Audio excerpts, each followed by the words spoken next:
కాదు, movie critics review తీసుకోండి. Time బొక్క, మనీ బొక్క, చండాలంగా ఉంది ఓవరాల్, చండాలంగా ఉంది ఓవరాల్.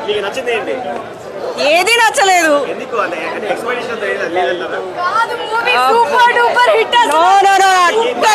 అట్టర్ ఫ్లాప్, ఏమీ నచ్చలేదండి. Okay, of course Allu Arjun acting బాగుంది.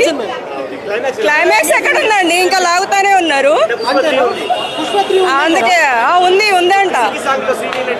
హెడేక్ వచ్చింది, ఇంటికెళ్ళి జండు బాంబు రాసుకోవాలి అంతే, సింపుల్.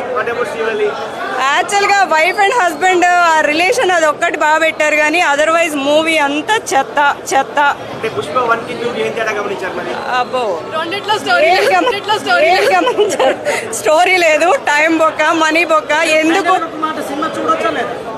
నన్ను అడిగితే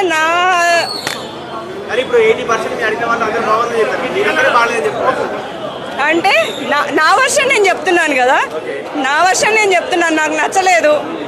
4 రోజులైతే అంటే నాది ఎక్కువ పర్సెంటేజ్ ఉంటుందా, వాళ్ళది ఎక్కువ పర్సెంటేజ్ ఉంటుందా అనేది తెలుస్తుంది. ఏముంది, మీరు ఫ్యాన్స్ రివ్యూ కాదు, మూవీ క్రిటిక్స్ రివ్యూ తీసుకోండి అంతే. 1000 రూపాయలు మూవీ టికెట్ పెట్టడం అనేది ఇప్పుడు ఫ్యాన్సే కదా వచ్చేది. అంటే ఫ్యాన్స్ని అంటే అభిమానుల్ని లూటీ చేస్తారా అన్నట్టుగా ఉంది మూవీ అంతే.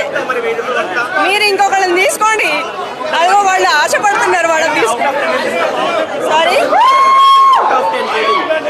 0 0 0 0 1000 మరి వర్త్ కాదు అసలు కాదు. క్లైమాక్స్ లో డమ్ చేసి పడేసి లాగ్ అసలు ఏం లేదు దానిలో. స్టోరీ మీరు ఎక్స్పెక్ట్ చేసి ట్రైలర్ చూసి మోసపోవడం అంటే ఇదే పెద్ద దానికి నిదర్శనం. సినిమా లేదు, బాహుబలి గొప్ప సినిమా, అది ప్రభాస్, అది పెద్ద హీరో. కానీ డైరెక్షన్ ఇంకా మంచిగా చేస్తే మంచిగా ఉంటుంది. చింపేశాడు, చాలా చింపాడు బ్రో.